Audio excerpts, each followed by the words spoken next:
in sort of fixed interest and cash and safer asset classes, you'd call them. Yeah. But with a lower potential return over the long term. Yeah.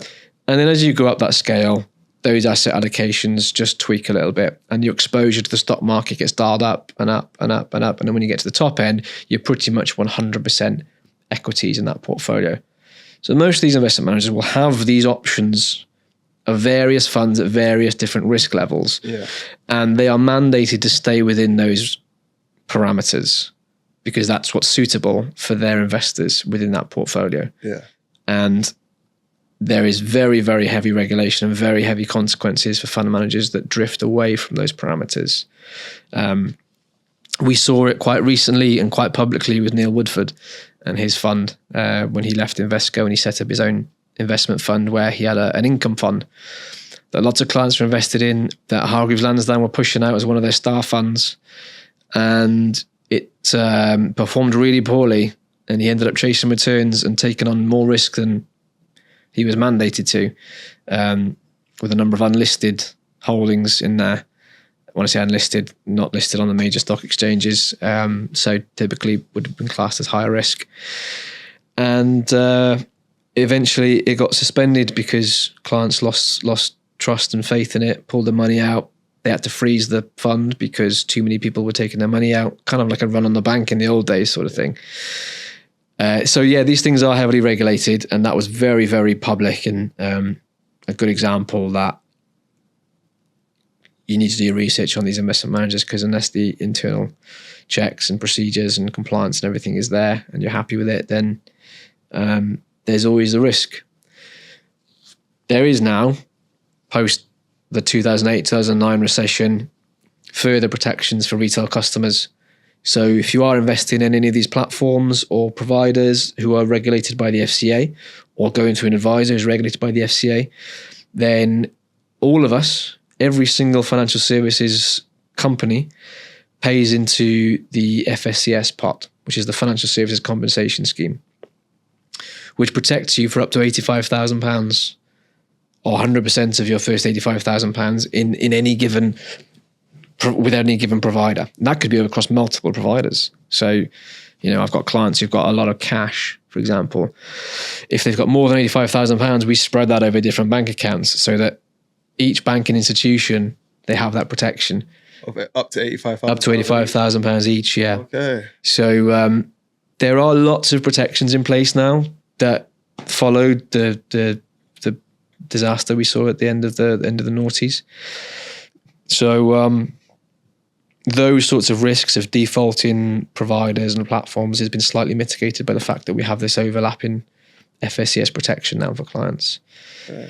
Doesn't mean to say that means you can just go away and invest in what you want and you'll get your money back, because underlying performance of those holdings you're not protected against. You know, if you invest in something that just tanks and is worth zero, you're not protected for that.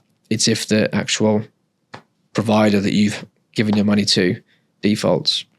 So it's similar to, well, I don't know if you remember, there was a guy called Nick Leeson who I made a movie about him, actually. They called it Rogue Trader. He opened up a futures option many years ago. Right. And it was, I believe it just continued to tank. And yeah. He literally just kept it a secret, didn't tell anybody about it. One day it actually broke even, but I can't remember why, but he decided to keep it open. And then it ended up losing almost £1 billion or something, and it ended up closing one of the UK banks, Barings. Oh yeah, yeah. Bank, yeah. Actually, well, not for myself, but another person who podcasts in the studio interviewed him. Oh really? Yeah. That's interesting. Yeah, he came in to speak about it. The other person, Sean Atwood interviewed him. Yeah.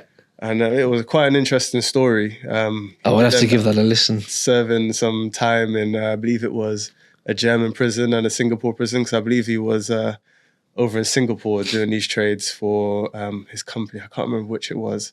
But back then, I guess there wasn't too many checks into certain people's trades. Right, yeah. And where the money was and what was happening. Yeah. So people that, obviously, people would have had their money invested in these companies, so those people would have been Well, would have been, what's the word? Sorry. I can't think of it right now, but they're up to £85,000 they would have been protected against. Right. So they would have got their money back, right? Up to £85 or so long as I mean, Bearings would have been a regulated firm, so if the money was with Bearings and then through Bearings they lost that money, and Bearings went into administration, they would get that money back. Okay, so they did go into administration. I heard it was the Queen's Bank as well. There was rumours. Oh, really? The Queen used to bank there as well. So did she? Yeah, it's a crazy story. Can't imagine her waltzing into the local high street bank. Oh yeah, no. Depositing her checks. Bearings does sound like it sounds. It doesn't sound like the high street bank. Yeah. It sounds like it has a certain type of customer. People a lot of money, royalty. Sure. Come from a certain background. Cool. So. How important is having a specific goal for your savings rather than just saving for the future? That's a great question. It's really important. And without sounding too salesy, there's different levels of how to kind of sell to someone. And a good salesman will be able to sell a product and talk to you about the features and whatnot. A great one will be able to sell you the benefits. What does that mean to you? Yeah. How does it make your life better? But the best ones will make you really feel something, because if you feel something, there's no better motivator to do something or make a change or make a purchase if you really do feel something. And I think this is kind of like that. If you can set yourself a goal that is really personal to you, that really makes you feel something. So if you think, oh God, how would I feel if that was me? And if I had that might be something as simple as just having, a house in the countryside with a bit of land that your dogs could run around in. I say that because that's kind of mine, really. I don't have massive ones, but that makes me feel really good inside, really warm, really peaceful. And it's quite a motivator. Yeah. For me, that works a lot better than something material like a watch or a car. But then again, somebody might get a really, highly sensitive feeling towards something like that, in which case, great. If that's your motivation, brilliant. Have those goals, think about them carefully, make you feel something, and use that as fuel to stick to your plan. And then anytime that you feel like, you're straying from the plan or whatever, keep thinking back to why you're doing it. Makes you feel something,